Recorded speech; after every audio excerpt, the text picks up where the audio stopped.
নমস্কাৰ আপোনালোক সকলোকে পুনৰবাৰ স্বাগতম জনাই মজিদ বন্ধুসকল লগতে চাওক আজি 9টা গুৰুত্বপূৰ্ণ খবৰ। প্ৰথমটো খবৰ, আজি তৃতীয়বাৰৰ বাবে প্ৰধানমন্ত্ৰী ৰূপে শপত ল'ব নৰেন্দ্ৰ মোদীয়ে আৰু স্বাধীন ভাৰতত জৱাহৰলাল নেহৰুৰ পিছত প্ৰধানমন্ত্ৰী নৰেন্দ্ৰ মোদীয়ে হ'ব এনেকুৱা প্ৰধানমন্ত্ৰী যিয়ে ক্ৰমাগতভাৱে তৃতীয়বাৰলৈ প্ৰধানমন্ত্ৰীৰ পদত অধিষ্ঠিত হ'ল। আজি সন্ধিয়া 7:15 আৰম্ভ হ'ব শপত গ্ৰহণ অনুষ্ঠান আৰু এই অনুষ্ঠানত অংশগ্ৰহণ কৰিব ভাৰতৰ কেইবাখনো চুবুৰীয়া ৰাষ্ট্ৰৰ ৰাষ্ট্ৰপ্ৰধানে। পৰৱৰ্তী খবৰ, ৰাজ্যবাসীলৈ বৃহৎ ঘোষণা মুখ্যমন্ত্ৰী হিমন্ত বিশ্ব শৰ্মাৰ। অসমৰ 1 লাখ লোকক অযোধ্যালৈ নিব হিমন্ত বিশ্ব শৰ্মাৰ চৰকাৰে আৰু তেওঁলোকৰ থকা খোৱাৰ সকলো খৰচ বহন কৰিব হিমন্ত চৰকাৰে। চলিত বৰ্ষতেই অসমৰ 1 লাখ দুখীয়া পৰিয়ালক ৰাম মন্দিৰ দৰ্শন কৰাব মুখ্যমন্ত্ৰী হিমন্ত বিশ্ব শৰ্মাই। ৰাম মন্দিৰ দৰ্শনক লৈ মুখ্যমন্ত্ৰী হিমন্ত বিশ্ব শৰ্মাৰ বৃহৎ ঘোষণা।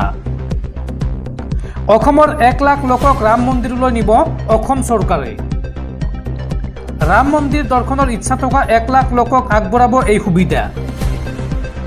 অযোধ্যালৈ অহা যোৱা আৰু থকা খোৱাৰ সকলো ব্যৱস্থা কৰিব চৰকাৰে। চলিত বৰ্ষতে বিনামূলীয়াকৈ লৈ যোৱা হ'ব অযোধ্যালৈ। 1 লাখ দুখীয়া লোকক চৰকাৰী খৰচত দৰ্শন কৰাব ৰাম মন্দিৰ আৰু শীঘ্ৰে আৰম্ভ হ'ব ৰাম মন্দিৰ দৰ্শনক লৈ ইয়াৰ প্ৰতিক্ৰিয়া। ৰাম মন্দিৰ দৰ্শনৰ পিছতে সংবাদ মাধ্যমক এই কথা জনালে মুখ্যমন্ত্ৰী ডক্টৰ হিমন্ত বিশ্ব শৰ্মাই। পৰৱৰ্তী খবৰ, নিৰ্বাচনৰ পিছতে জনতাক পুনৰ ৰাম টাঙোন। ৰাজ্যত হুৰাহুৰে বৃদ্ধি পাইছে প্ৰতিবিধ অত্যাৱশ্যকীয় সামগ্ৰীৰ দাম। নিৰ্বাচনৰ পিছতে জনতাক পুনৰ ৰাম টাঙোন। অত্যাৱশ্যকীয় সামগ্ৰীৰ পুনৰ দাম বৃদ্ধি। মিঠাতেল, দাইল, চাউলৰ দাম বৃদ্ধি। মিঠাতেলৰ দাম প্ৰতি লিটাৰত 15 পৰা 20 টকা পৰ্যন্ত দাম বৃদ্ধি হৈছে।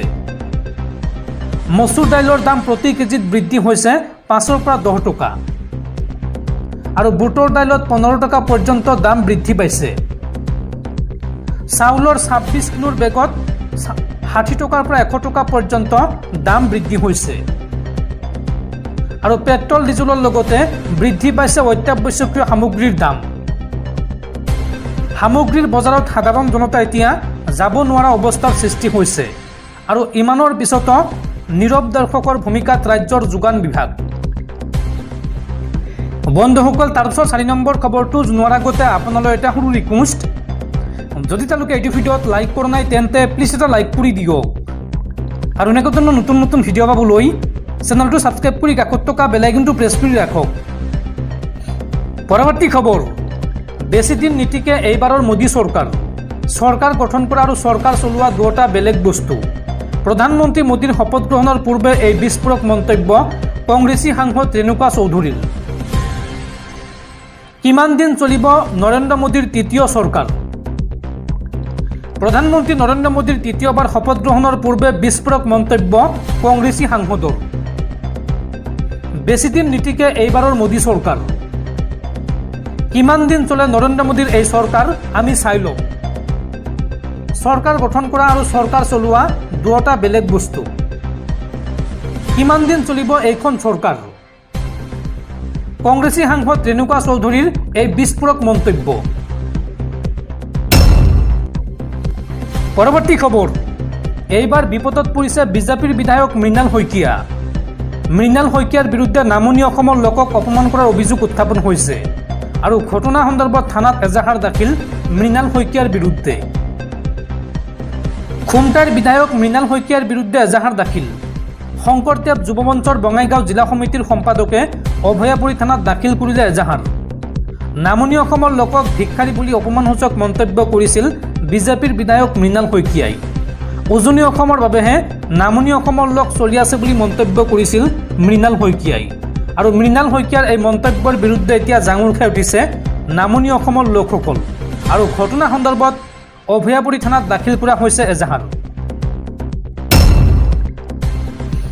পৰৱৰ্তী খবৰ, অনলাইন যোৱাৰ পিছত এইবাৰ টাৰ্গেটত লটাৰী খেল। ৰাজ্যত নিষিদ্ধ কৰা হ'ল লটাৰী খেল। এতিয়াৰ পৰা অনুষ্ঠিত কৰিব নোৱাৰিব কোনো ধৰণৰ লটাৰী খেল। প্ৰশাসনৰ তৰফৰ পৰা জাৰি কৰা হৈছে জৰুৰী নিৰ্দেশনা। এতিয়াৰ পৰা কোনো লোকে পাতিব নোৱাৰিব লটাৰী খেল। লগতে ৰাজহুৱা স্থানত বিক্ৰী কৰিব নোৱাৰিব কোনো ধৰণৰ লটাৰী খেল। এই নিয়ম অমান্য কৰিলেই জেল হ'ব সেই ব্যক্তিগৰাকীৰ। কঠোৰৰ পৰা কঠোৰতম শাস্তি বিহা হ'ব সেই ব্যক্তিগৰাকীক। এইবাৰ বঙাইগাঁও জিলাত নিষিদ্ধ কৰা হৈছে লটাৰী খেল। অসমৰ প্ৰতিটো জিলাত লটাৰী খেল নিষিদ্ধ হোৱাটো আপুনি বিচাৰেনে নাই? আপুনি জনাব পাৰে আপোনাৰ মতামত কমেণ্ট বক্সত। পৰৱৰ্তী খবৰ, লোকসভাত বিৰোধী দলৰ নেতা হিচাপে নিৰ্বাচিত হ'ল কংগ্ৰেছ নেতা ৰাহুল গান্ধী। সদনৰ মজিয়াত গুৰুভাৰ অৰ্পণ কংগ্ৰেছ নেতা ৰাহুল গান্ধী। দিল্লীত অনুষ্ঠিত হোৱা কংগ্ৰেছৰ CWC বৈঠকত সৰ্বসন্মতিক্ৰমে লোৱা হয় এই সিদ্ধান্ত। পৰৱৰ্তী খবৰ, এইবাৰ নীট পৰীক্ষাত সংঘটিত হৈছে নেকি ভয়ংকৰ কেলেংকাৰী। নীট পৰীক্ষাৰ ফলাফলত চকু কপালত উঠিছে জনতাৰ।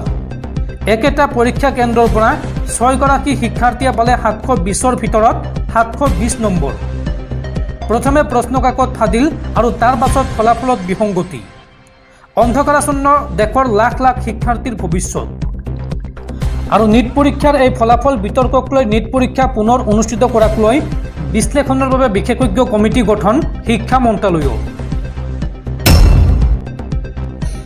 পৰৱৰ্তী খবৰ, কংগ্ৰেছৰ সংসদীয় দলৰ অধ্যক্ষ হিচাপে পুনৰ নিৰ্বাচিত হ'ল ছোনিয়া গান্ধী। কংগ্ৰেছৰ কাৰ্যকৰী সমিতিৰ বৈঠকত এই সিদ্ধান্ত লোৱা হয়। সভাপতি মল্লিকাৰ্জুন খাৰ্গে প্ৰস্তাৱ কৰে ছোনিয়া গান্ধীৰ নাম আৰু খাৰ্গেৰ প্ৰস্তাৱলৈ সমৰ্থন আগবঢ়ায় গৌৰৱ গগৈ, তাৰিক আনোৱাৰ আৰু কে সুধাকৰণে। উল্লেখযোগ্য যে বৰ্তমান ৰাজ্যসভাৰ সাংসদ কংগ্ৰেছ নেত্ৰী ছোনিয়া গান্ধী। পৰৱৰ্তী খবৰ, নৰেন্দ্ৰ মোদীৰ তৃতীয় কাৰ্যকাল বেছিদিন নীতিকে। এই ভৱিষ্যৎবাণী পশ্চিমবংগৰ মুখ্যমন্ত্ৰী মমতা বেনাৰ্জীৰ। চৰকাৰ গঠনৰ এতিয়াও আশা এৰা নাই মমতা বেনাৰ্জীয়ে। চৰকাৰ গঠনৰ সুযোগৰ বাবে অপেক্ষা কৰিব তৃণমূল কংগ্ৰেছে। প্ৰধানমন্ত্ৰী নৰেন্দ্ৰ মোদীয়ে তৃতীয়বাৰলৈ দেশৰ প্ৰধানমন্ত্ৰী হিচাপে শপত গ্ৰহণৰ পূৰ্বে এই মন্তব্য পশ্চিমবংগৰ মুখ্যমন্ত্ৰী মমতা বেনাৰ্জীৰ। মোদী চৰকাৰৰ শপত গ্ৰহণৰ পূৰ্বে মমতা বেনাৰ্জীৰ বিস্ফোৰক মন্তব্য। মোদী চৰকাৰৰ পতনলৈ অপেক্ষা কৰিব মমতা বেনাৰ্জীয়ে। NDAত এই চৰকাৰ অতিকৈ দুৰ্বল। মোদী চৰকাৰক মই শুভকামনা নজনাওঁ। এই মন্তব্য পশ্চিমবংগৰ মুখ্যমন্ত্ৰী মমতা বেনাৰ্জীৰ। মমতা বেনাৰ্জীয়ে লগতে কয় যে এয়া এক অগণতান্ত্ৰিক আৰু অসাংবিধানিক চৰকাৰ। দেশৰ বাবেহে মোৰ শুভকামনা থাকিব, মোদীৰ বাবে নহয়। আৰু প্ৰতিটো বিৰোধী দলে নিজ নিজ দলক আৰু শক্তিশালী কৰক। এই মন্তব্য পশ্চিমবংগৰ মুখ্যমন্ত্ৰী মমতা বেনাৰ্জীৰ।